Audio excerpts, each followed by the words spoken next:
Okay, today I want to talk about Taylor series. So we've talked about power series. So now let's suppose, for the time being, that some function that you know can be given by a power series, expanded about the point x equals a. In other words, let's suppose you can write f of x as constant plus a constant x minus a plus constant x minus a squared, constant x minus a cubed, and so on. All right, so this part here is a power series expanded about a. So it's in powers of x minus a. And the constants C0, C1, C2, C3 are, well, we need to determine them. How do we determine them? Well, look. Suppose you had this equation, then plug in x equals a. Over here, every one of these terms with an x minus a in it becomes 0. So you're left with f of a equals just this constant C0. So that forces C0 to be f of a. Now take the derivative of this. Remember, we discussed that with a power series you can differentiate term by term. So the derivative of this side is 0. This derivative becomes C1. This derivative is 2C2x minus a, 3C3x minus a squared, and so on. So now the derivative of f is given by this power series. Plug in a. Then the value of the derivative, the first derivative at a is, again, all of these terms with an x minus a will be 0, so you get c1. Differentiate again. To take these derivatives, you get 0, 2c2, 3 times 2, c3x minus a, 4 times 3, c4x minus a squared, and so on. Plug in a. The second derivative of f evaluated at a is, again, these terms will be 0. You're left with 2c2.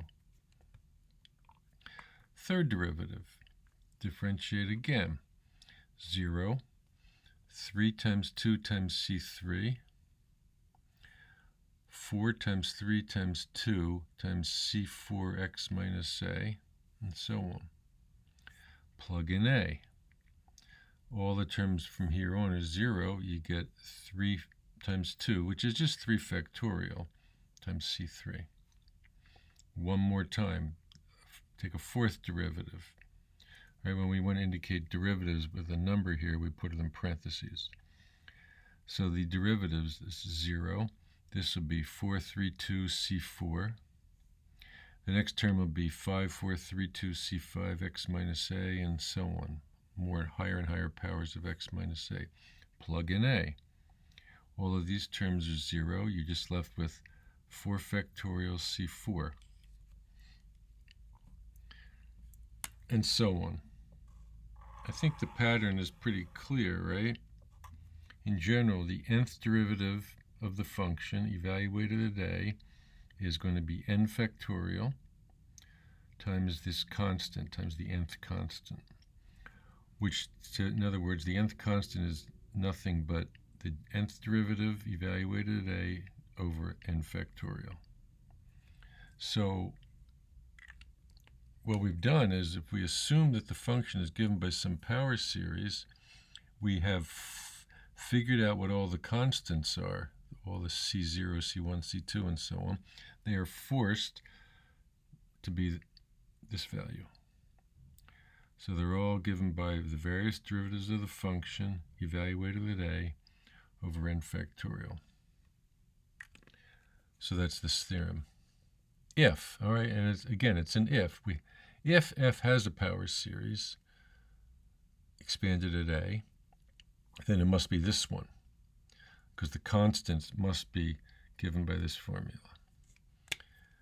So this is a very famous power series. This is called the Taylor series. It's the Taylor series for the function f evaluated at x equals a, or sometimes we say expanded about x equals a. In the special case that a equals 0, which is pretty common, you get these derivatives evaluated at 0, and then this becomes simpler. It's just x to the n over n factorial. And that special case of a Taylor series is called a Maclaurin series. So these are extremely important in calculus because they enable us to make calculations. Again, leaving the question of whether the function in fact has a power series, we'll leave that question for later. We're going to just, let me do some examples, calculate some examples. So let's take some of our favorite functions, e to the x. And let's calculate the Maclaurin series. So I need to calculate all the derivatives evaluated at 0. But all the derivatives are just e to the x. And you evaluate at 0, you get 1. So all these coefficients are just 1. So you just get x to the n over n factorial. Or in other words, you get this series. 1 plus x squared over 2 factorial, x cubed over 3 factorial, and so on. Very famous series that gives you e to the x. So for instance, if you let x equal 1, plug in 1 here, you'd get a series, just a series of numbers representing e. You could use that to calculate e to whatever degree of accuracy you want if you take terms going far enough out. Let's do another example. How about cosine? I think in the book he does sine, so I'll do cosine. Now we have to take, again, we're going to do the Maclaurin series, so I need all the derivatives evaluated at 0. But we know there's a pattern. Here's the function. The first derivative minus sine, second derivative minus cos, then sine, then I'm back to cosine. So if I start here, and I keep taking derivatives, after I've done it 4 times, I'm back where I started. And then the pattern repeats. The next ones would be minus sine, minus cosine, sine, right? Another pattern of 4, and then the next would be cosine, and then it would start over. Now I'm going to evaluate these at 0. So I get, evaluating at 0, I get 1, 0, negative 1, 0. 1, 0, negative 1, 0, and so on. I get this pattern repeating every 4. Plug all this into this formula for the Maclaurin series, you get 1. See, all of these zeros, these correspond to the odd derivatives, the first, third, fifth, seventh derivatives. So all of those odd powers of x are going to be multiplied by 0. So all you're going to see is even powers of x. This will be the second power. It's minus 1, so you'll see x squared times minus 1 over 2 factorial. Then this one will be 1 x to the 4th over 4 factorial, minus 1 x to the 6th over 6 factorial, and so on. You get this pattern. You get an alternating series, plus, minus, and so on. It's kind of like if you look at in the exponential one, you just get all the even terms, the even power terms, but with alternating signs. You could write it succinctly in summation notation like this. N goes from 0 to infinity, but the powers are doubled and then divided by 2n factorial. That gives you these terms. And this minus 1 to the n gives us the alternating sign. So this is the Maclaurin series for the cosine. Again, it's sort of not surprising that it's just even powers of x, because we know that the cosine is an even function. So if I replaced x by minus x, nothing would change in this expression. Okay, let's do another one. How about sine? And let's use the fact that we've already got cosine. We know that the derivative of cosine, well, times minus 1 is just the sine. So that says I can get the series for sine from the series for cosine. Because what I do is I take the series that we just found for cosine and I differentiate it, and then I change all the signs. And we know we can differentiate these term by term. So this will be 0. This, when I differentiate it, it'll be minus x. This one, right, I'll bring the 4 down, cancels the 4 factorial, leaving 3 factorial. So I get an x cubed over 3 factorial. Here, if I bring the 6 down, 6x to the 5th, 6 over 6 factorial is just 1 over 5 factorial. So this term gives me this term, well, after I've changed all the signs. And this term gives me this term, and so on. And there you go. That was quick. There's the Maclaurin series for the sine function. And of course, that's all the odd terms, which is consistent with the fact that the sine is an odd function. If I change x to minus x, every one of these terms changes sign. So the whole thing changes sign.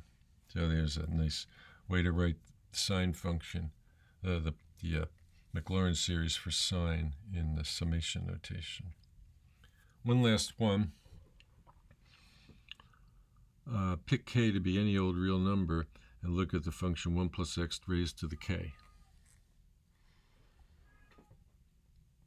If you start taking derivatives, here's the function, here's the first derivative, second derivative, and so on. The nth derivative, every time I differentiate, I bring these powers down. So I get k, k minus 1, k minus 2, k minus 3, all the way up to k minus n plus 1. And then the power will go down by n. Now I want the Maclaurin series, so I'm going to plug in 0. When I plug in 0, the 1 plus x to a power becomes just 1. So I end up with 1, k, k minus 1, k minus 1, k minus 2, and so on. The nth term will be k minus 1, k minus 2, all the way down to k minus n plus 1. When I plug all that in, I get this formula. This numerator is the value of the derivative at 0. Then I divide by n factorial, and I get x to the n. This is called the binomial series.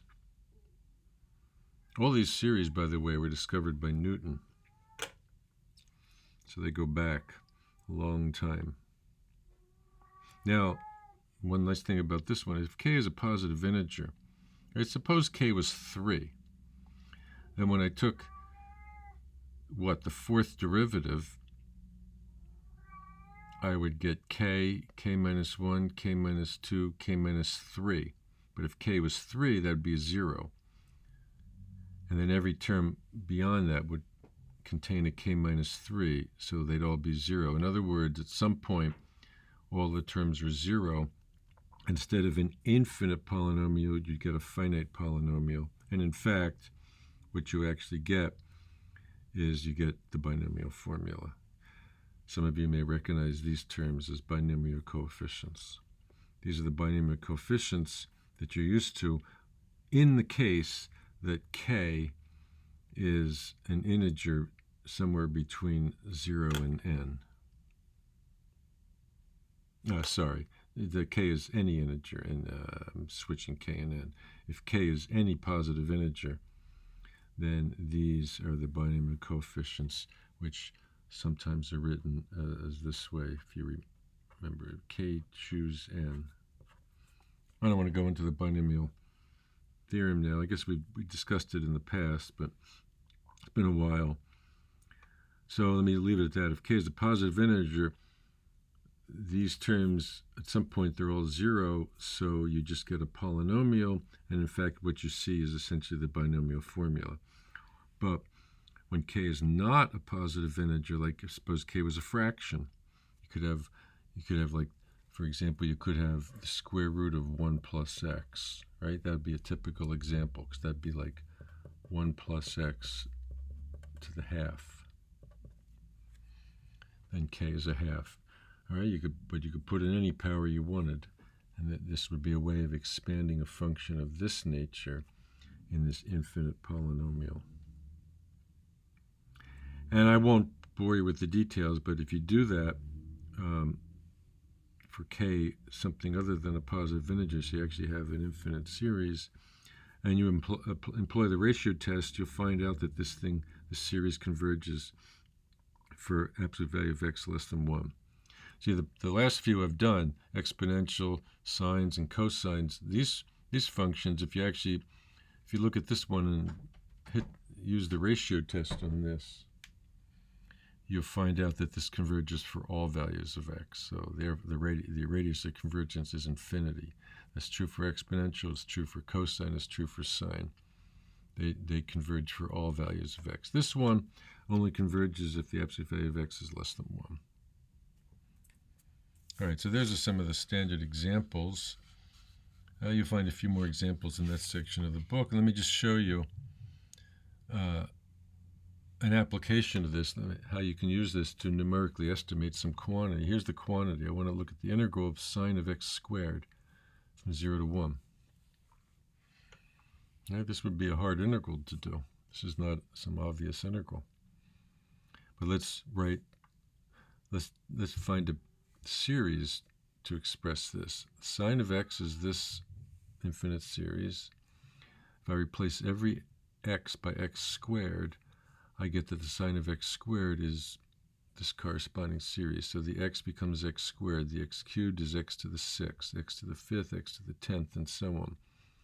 So the powers all double from here, but the factorials remain the same. And now I'm going to integrate both sides from 0 to 1. And remember, we discussed that one of the facts about power series is that when you integrate the power series, you can just integrate term by term.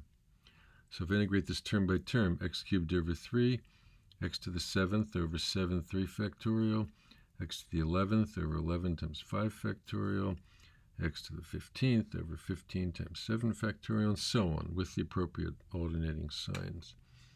Now, when I evaluate it at 0 and 1, I just get this alternating series. A third minus 1 over 7, 3 factorial, and so on. So suppose I just use these first 4 terms to approximate the integral. All right, so you could stick, this would be easy enough to stick these terms into your calculator. You get some decimal. How good of an approximation is it to the actual integral? It's only an approximation because you're neglecting all of the future terms, and you might think you're leaving a lot left over, but remember the error in this approximation. So again, by the error, I mean the difference between the actual series, the actual value, and just these first 4 terms. The error is all that's what's left. But since this is an alternating series, if you remember, we said if you use the first so many terms, the error is no greater than the first term that you leave out. So here the first omitted term would be 1 over 19 times 9 factorial, which is this. So using this to estimate this integral, my error is less than that. So that's pretty good, right? I mean, that's like 6 or 7 place accuracy for not a whole lot of work. So that's a fairly impressive application. In the next video, I'm going to talk about this sort of important fact that I just sort of glossed over and skipped over today, namely, how do you know that these functions are actually given by power series, and how do you make the error estimates? Here for alternating series, we can use our alternating series methods, but not all these series are alternating. So in general, how do you try to make error estimates? Well, that's for the next video. So take that up.